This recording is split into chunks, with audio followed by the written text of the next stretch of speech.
The only way you hate on it this hard is because you don't do shit in your own life. What it does is it reflects in them their own inadequacies in life.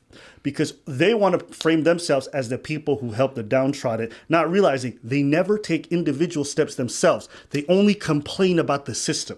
So they see someone doing a real tangible change, and rather than celebrating it, even though it's affecting them, like thousands of lives of people who are struggling, they want to be like, no, because it would mean that they would have to take accountability in their own lives and to do action, but they don't want to. Starting with this controversy and massive growing backlash against YouTuber and entrepreneur MrBeast, following him putting out a video where he donated 20,000 pairs of shoes to kids in South Africa, with Jimmy at one point in the video even saying these were their first ever pair of shoes. And while many people's reaction to this was, wow, stuff like this, it restores my faith in humanity, we're seeing good being done in the world, you also had a big growing group of people questioning the philanthropy behind all this, saying things like this isn't really charity, saying he's using needy people as props to make himself look like the good guy, tweets going viral saying, let me know when y'all catch up and realize how weird this motherfucker is. But in general, those criticizing MrBeast and the content, right, they were talking about the nature and incentives of charity content, right, with a number of those people arguing there are plenty of wealthy people who do public acts of service, but quote, don't frame that work as weird voyeuristic stunts. And others adding, so weird that 20,000 children need to rely on a rich white man from the West to have their basic needs met and get their faces plastered on the internet so he can earn clout. But to that, you had others who support the content saying, no, he's making this content not only to inspire others to do the same, but also by making that content, he's able to foot the bill. With MrBeast even responding to one of his critics, saying, no hate, you probably just haven't seen this channel, but actually it is a charity, and I obviously don't profit from it. 100% of all revenue from Beast philanthropy goes towards running my food banks and helping ease human suffering, and since inception, I've personally put in millions into Beast philanthropy. That's the whole point. Make content around helping people to generate more money to help more people. Like, this is so similar to the last thing. Somebody said that, imagine a rich white man having to go there, and why aren't the South Africans providing for these young people? Why aren't our governments providing people the ability to see again with a cheap eye surgery? There's gaps in the world. There's holes in places. And there are people like MrBeast who are willing to go and help those people. And I think it's so fascinating that it's never the people that are helped that are complaining. It's everyone else. It's the people who generally have no history or no track record of volunteerism or any kind of philanthropy themselves. They want to sit there from their little Twitter accounts and say all kinds of crazy stuff. But I ask, what kind of engagement have you been involved in, even on a small level that's accessible to you? And generally the answer is very little. And I think this is probably one of the things I hate the most about leftists in particular, is that they always cry about systemic change and systemic this, not realizing that they have agency in their own lives to affect change on a community and local level. And what they do is, instead of actually making any effort to make tangible changes, they just sit there and twiddle their thumbs on Twitter. You know, say what you want about right-wing people, but I actually see religious folks taking missionary trips to go help people. Even if I don't agree with those all the time, at least they put in boots on the ground or taking their time out of their year to go and try to help people in a tangible way. They run the stuff in their local communities to help people in a tangible way. It's very rarely the left-leaning people. All they want to do is protest and cry about systemic issues. You know, and you can sit there and be like, why is the white man? Why don't you ask yourself, why isn't the black government providing that to those kids over there in South Africa? Because let me tell you, a lot of issues with South African government exist today. And it ain't white people running that country. So I just think it's interesting that the people who are helped are never the ones complaining. It's always the people on the outside who don't even do 1/3 of the work. Go ahead. I'm not gonna go and be like, oh, it's not like, especially in South Africa, it's like black people running this country, because South Africa has a history of systemic whatever, and white people setting them back, whatever. I'm not gonna go into that. But anyways, I'm not gonna be whatever. That's but you can't bring it up. You can't bring it up and say I'm not gonna go into that. You brought it up, so you did. You can't say I'm not gonna mention this counterpoint and then not go into it. No, I said I'm not, and I choose not to. Okay, well then I will counter that by saying you can say that, but their government is entirely black, and even though there is a history of apartheid that has affected the country, there is no doubt that there is a tremendous amount of corruption by black individuals. So you can't be mentioning the white part. See, exactly. No, because here's why I did that. Because you said it and just try to walk away from it. Because it was the reason why I didn't go into depth to that. Is that you didn't go into depth to that. What you just did right now was explain why. when you first mentioned it, you just mentioned it like that. It's like it's not all that. There's more information to add to that. So that's why I'm not gonna go into that, because you didn't say everything. Now you did. Yes, okay. You take in consideration that yes, there is systemic issues that happened with the government in the past that put them in this place, and now you put a context around that. So now we could go into that, but you just did. You know what I mean? But I was not about to touch that because you didn't explain it fully, and now me saying that triggered you into explaining everything in a context into that. Because just saying that, oh well, you know what, it's black people running the country, and they should do something about it, and then running off of that doesn't explain the whole context about that. If you put in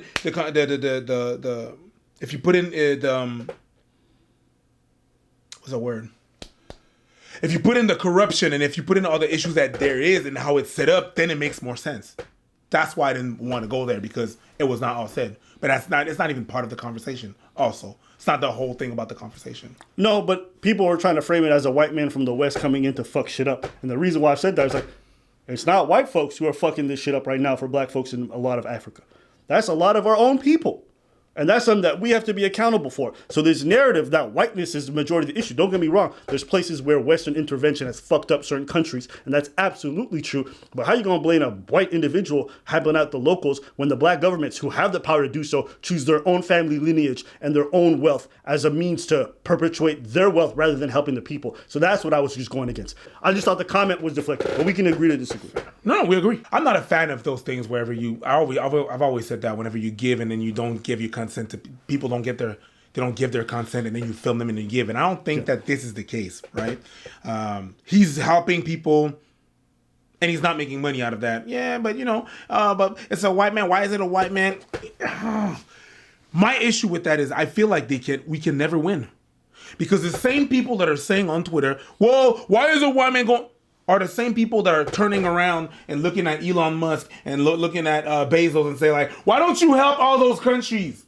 And then you got one guy that actually helps those countries and you still got something to say. So if Elon and Bezos, it makes me think that if Elon and Bezos will turn around and help those countries, you would be like, white people helping those countries? Like, I feel like that's what will happen. You actually have a guy that has the power to do something. And he has the money.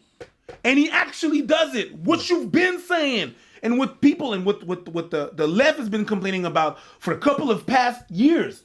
And now you finally have one dude that does it. But not only is he does it like giving away money, but he does it in a way that he can actually make money to help other people. Like he makes this thing not viable and you're still not happy. So I feel like the issue is not all those rich people making money and not helping the poor. I don't think the issue, what your issue is with that. I don't think your issue is that white men helping. No, you want issues. You want issues to complain about. I would say this. I think it goes a step further. I think when people see folks engaging in this kind of philanthropy and not doing things on a systemic level, what it does is it reflects in them their own inadequacies in life. Because they want to frame themselves as the people who help the downtrodden, not realizing they never take individual steps themselves. They only complain about the system. So they see someone doing a real tangible change, and rather than celebrating it, even though it's affecting them, like thousands of lives of people who are struggling, they want to be like, no, because it would mean that they would have to take accountability in their own lives and to do action, but they don't want to. That's what it is. That's what it is. The only way you hate on it this hard is because you don't do shit in your own life. Because anybody who actually helps other people in their communities would never talk like this. If you volunteered at a soup kitchen, if you've done community work, you understand how much it changes the lives of the individuals there. So for you to sit there and complain about it, I know you ain't done shit in life. And the thing about it is that you're going to be like, yeah, but why don't you help the system? Why don't you help the system? Knowing damn well it takes more than that, and you could only do so. One dude can only do so much. And when you start to want to help the whole system, when you're one guy or one organization, that's where you lose money. True. That's where you lose money. All those companies that are taking people's money, right, and saying that they're going to name them, UNICEF, Oxfam, they go out there, they use your money because they want to help a system or whatever at a bigger scale, right? What happens? Most of that money that you give, like 70 to 80% of what you give, goes out into administration. True. So True. Having worked at those charities, I can tell you that's absolutely true. 70 to 80%. Is it not more? It's not just Red Cross and stuff like that. I can't remember. UNICEF? What's the one here in Canada that's really popular? Red Cross. No, the one that does all kinds of charities. It's like a big one. It does like fundraising for a bunch of different little charities, but it's a big one that takes care of all. Do you remember that? No. Okay, sorry, keep going. But that's the thing is that when you try to work at a big, if you know a little bit about that and you work in those, if you've worked in this industry, because at the end of the day it is, you know how it works. You know that a lot of it is, all the money is really, a lot of the money is wasted. Yeah. A lot of money is wasted. Go ahead. I'll also say this. Anybody who says he's doing this for clout, I'm like, bitch, you ain't seen his videos? The ones that have nothing to do with philanthropy are some of the biggest videos in the world. The idea that he needs this to further his own reputation and his own clout, he's already the biggest YouTuber in the world. How does the philanthropy stuff is a necessity is beyond me. He doesn't need to do this. This is something he's choosing to do. Yeah, and he waited until he was famous to do it. Yeah. And then some people actually, on the point that if you play the video again, you would, like, a lot of people are... Go ahead. What? No, what were you saying? Because what he was about to say is that a lot of people are going to in his past videos and saying, like, look how he's doing that. Though with that, you still had people questioning MrBeast's intent, which is really a hard argument to have because you can never really see inside of someone's heart, inside of someone's soul. And there, you actually had critics going back to some of MrBeast's early charity content, with him finding and posting clips like this. Most people get mad and say this is a bad way to get views. Tell them, like, you're okay with this. Are you okay with it? Hell yeah. That's right, YouTube. Best day of my life right here. Homeless people don't care if I use them for views. They're taking that video and they're saying that's the thing that he does in the back. That's the thing. That's the stuff that he did in the back and in the past, and he's the same way now. You guys really do not believe in evolution. You cannot understand or believe that someone can evolve. Like what I did 10 years. Like I know like my mind is really everywhere when I speak about those stuff because there's so much stuff that comes in. You're the same people that can't forgive Chris Brown. What he did back then is the same dude until he dies, and you can't forgive him. But the same people say, no, I believe in rehabilitation and we shouldn't kill people. And now this shit happened. Yep. This shouldn't happen, and you really don't think that people should evolve. Same thing with Chris Brown. When this shit happened, he was 19. Now he's 30. He still cannot get a break. I mean, to be fair to them, Chris has engaged in some weird behavior over the years. I can understand. It's hard to say he's evolved. I can understand that, and I agree I'm not a lover or hater of him, but it's not like this dude, you know what I mean? Yeah, but every time, in the past couple of years, the only time I was hearing about his Chris Brown is people referencing the thing that he did when he was 19. As bad as what Chris Brown did, Rihanna's a billionaire. But she can be. I'm just saying, that's part of her journey. That's what she needs to go through to be... You stupid. What you mean? You stupid. But that's the thing is that the same people... Maybe one of them hits activated the billionaire gene. You know what I'm saying? I'm just saying. At 19, I would take a beating too if it meant I become a billionaire. I'm just saying. But you're the people that the same people that want people to forgive and forget. No, you need to forgive because it's not good to hold grudges. And then you are doing that. You're holding grudges. It's like 50. If 50 never got shot, would he be as big as he is today? Many men. Like if he never had that, would he have been as rich as he is today? I don't know. And if you ask him, would you give up them shots for the rich? I don't think he would. I don't think he would.